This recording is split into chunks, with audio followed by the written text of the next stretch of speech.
मेवाड़ का प्रारंभिक इतिहास भाग 6। मेवाड़ के रावल कुमार का संपूर्ण इतिहास। रावल सिंह शासनकाल 8वीं सदी का उत्तरार्ध। मेवाड़ के रावल भरतभट्ट प्रथम के ज्येष्ठ पुत्र रावल सिंह मेवाड़ की गद्दी पर बैठे। रावल सिंह के बारे में कहा जाता है कि उनके शासनकाल में प्रसिद्ध प्रतिहार शासक मिहिर भोज ने चित्तौड़ का किला छीन लिया था, लेकिन इस बात में कोई सच्चाई नहीं है क्योंकि ये दोनों ही शासन समकालीन नहीं थे।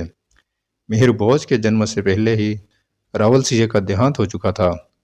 रावल सिंह के पुत्र खुमाणदित्य हुए, जो इतिहास में बड़े प्रसिद्ध हुए। रावल खुमाणदित्य मेवाड़ राजवंश में खुमाण नाम के 3 शासक हुए, जिनमें सबसे अधिक प्रसिद्ध व प्रतापी शासक खुमाणदित्य थे। इनका राज्याभिषेक 805 ईस्वी से 812 ईस्वी के बीच हुआ। पाशर्वनाथ मंदिर का निर्माण रावल खुमाण के शासनकाल में शाह खीमा करेड़ा के पाशर्वनाथ मंदिर का निर्माण करवाया गया। इस मंदिर की प्रतिष्ठा जयानंद सूरीश्वर ने की थी। राष्ट्रकूटों से संघर्ष। दक्षिण भारत के प्रसिद्ध राष्ट्रकूट वंश के अधिकतर शासकों ने कम से कम एक बार उत्तरी भारत पर आक्रमण अवश्य किया है और सब अधिकतर युद्ध में विजयी हुए। इस तरह राष्ट्रकूट शासक गोविंद तृतीय ने भी उत्तरी भारत पर आक्रमण किया। राजा गोविंद तृतीय ने अपनी भारी भरकम फौज के साथ केलवाड़ा की ओर से मेवाड़ में प्रवेश करते हुए मेवाड़ पर आक्रमण किया। रावल खुमाण के पास इतनी बड़ी फौज नहीं थी कि राष्ट्रकूटों का सामना कर सके, इसलिए वे धन संपदा व आवश्यक सामान साथ लेकर पहाड़ी इलाकों में चले गए।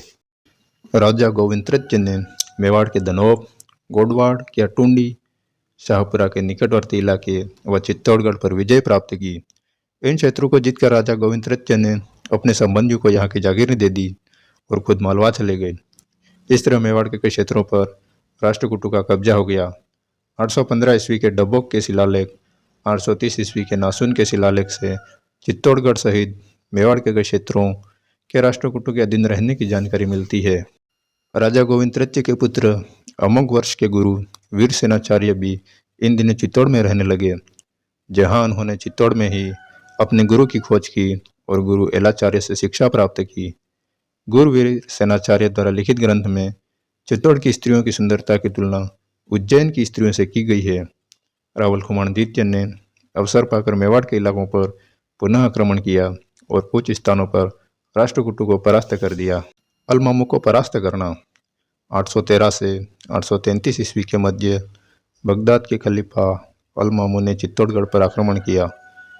खुमाणदित्य ने कई राजाओं को न्योते वगैरह बेचकर बुलाया और एक बड़ी फौज इकट्ठी कर खलीफा को करारी शिकस्त दी। इस लड़ाई में राजा अचलदेव बड़गुजर ने भी भाग लिया था। इस लड़ाई का इतना ही वर्णन शुद्ध है। इसके अतिरिक्त विस्तार में खुमान रासों में लिखा गया है, जिसका वर्णन काल्पनिक है। उक्त रासों में कई राजाओं और रियासतों के नाम भी लिखे हैं जिन्होंने इस लड़ाई में भाग लिया। इन रियासतों में अजमेर, सिरोही, जैसलमेर रियासतों के नाम भी लिख दिए हैं, जो उस समय अस्तित्व में ही नहीं थे।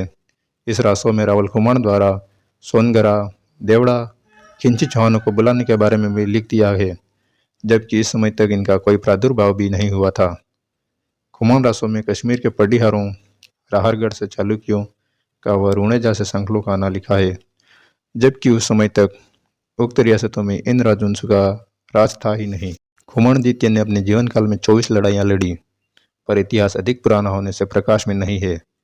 24 वर्ष राज करने के उपरांत 836 ईस्वी में खुमाणदित्य का देहांत हो गया।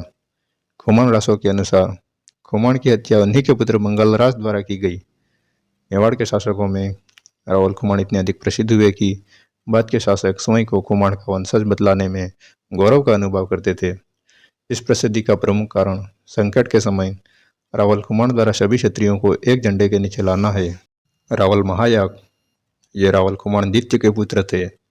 इनका शासनकाल लगभग 837 से 877 ईस्वी तक रहा। इनके समयकाल के दौरान प्रतिहार व राष्ट्रकूटों का वर्चस्व बहुत बढ़ गया था। रावल खुमाण तृतीय। रावल खुमाण तृतीय का शासनकाल 877 ईस्वी से 926 ईस्वी तक रहा। रावल खुमाण तृतीय ने मेवाड़ के कई इलाकों को पुनः जीत लिया।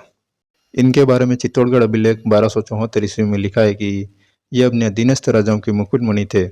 सादड़ी अभिलेख 1439 ईस्वी से प्राप्त जानकारी के अनुसार खुमान तृतीय ने स्वर्ण का तुला दान किया। इनके पुत्र व्रतबट हुए।